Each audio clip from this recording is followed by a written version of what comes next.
It's kind of a bit, however often it happens, every time we come back, I do kind of, it takes my breath away a bit. You seem a little bit subdued right now. I think you're maybe just taking it all in.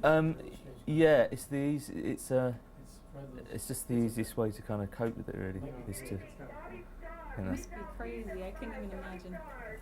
Whenever you guys are ready. All right, we're rolling now.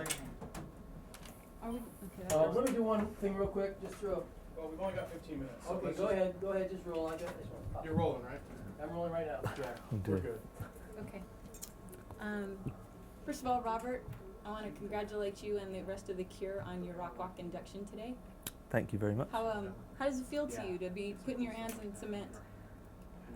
It's an unusual experience. It's good. I mean, it was really nice to get the invitation to do it. It's not often that we do things like this. I suppose as we're getting a bit older, these things may start to happen more often.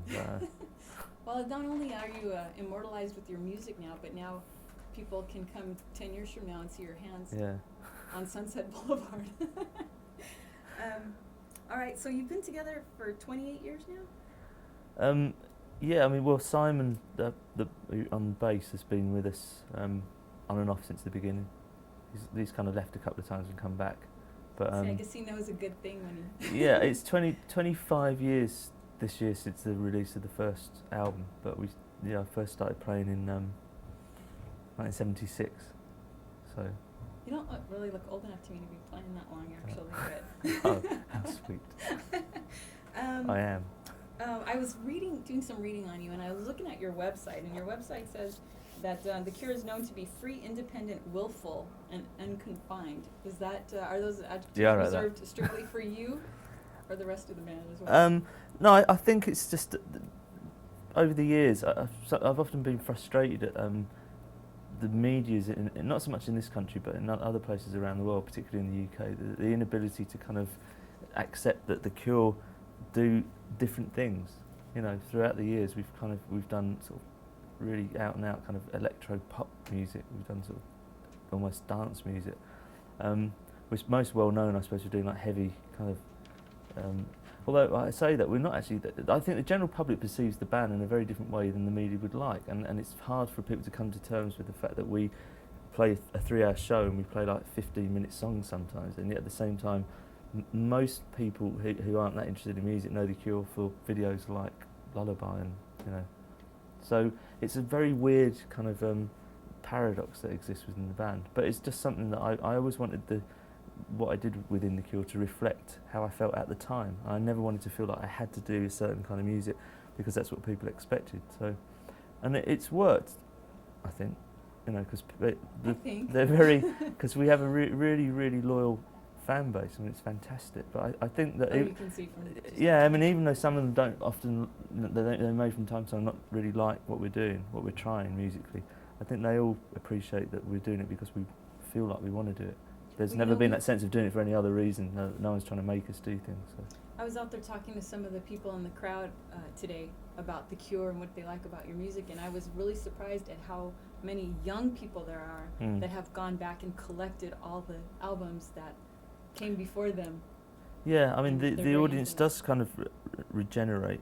We retain a small percentage of fans. There are some very old fans, but no, it's one of the things. I'm just earlier on today. I mean, someone made a quip on the telly when we were playing about like that this older-looking gentleman in the audience that was watching us play and saying that's you're the right age for a Cure fan. And I thought that's like, and he got kind of a half laugh because it is actually really wide of the mark because like the music that we make does tend to, I mean, it attracts a certain type of person who becomes like a very a rabid Cure fan, but we do have a very we always have had a young audience, so, which is great. I mean, I would much prefer to play to people 20 years younger than me, to play to people my own age.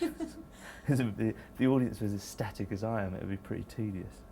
So I know that you I know you like a lot of different genres of music. Who are the main people that influenced you growing up? Well, when I was really young, I've got an older brother who's 13 years older than me, so I was listening to Hendrix and Cream and Captain Beefheart and people like that when I was sort of about 6 or 7 years old. So, and Nick Drake was a someone that my brother used to listen to that I liked. I think, and then when I got to like 13, I started buying my own music, and then it was people like David Bowie in particular was like a big influence. Yes, I read you did. You were able to perform with him on stage at his 50th anniversary. Yeah, yeah. I was the only English person invited to get on stage with him, which was kind of weird. But yeah, that's funny. We interviewed each other for a radio station in London the year before that, and I got really drunk, and I thought I'd really upset him because we argued the whole time. We did like this 2-hour thing. I just like berated him for like, everything I could think of, like he was like responsible for all the ills of the world. And then, so it's quite a shock actually to get an invitation. I think that perhaps he was kind of excited by the debate. You know, we debated art because I have completely opposite views to him. But I still think he's like one of the, you know, he's one of the very few people that's still alive that I think is a genuinely like great artist. So, which he probably doesn't think he is, but. He's got a fantastic catalogue of songs. He inspired me. I mean, the Beatles actually as well. My older sister used to play the Beatles a lot, and the Rolling Stones like, in the mid '60s, and that influenced me. I mean, that melodic kind of thing I think has always existed in the Cure. I mean, I aspired to be like the Beatles when we very first started, even though we were kind of like in the punk era. I mean, my favourite punk band was the Buzzcocks because I thought they had like the best songs. I think it's kind of saved us from being too doom and gloom over the years because there's always something that you can sing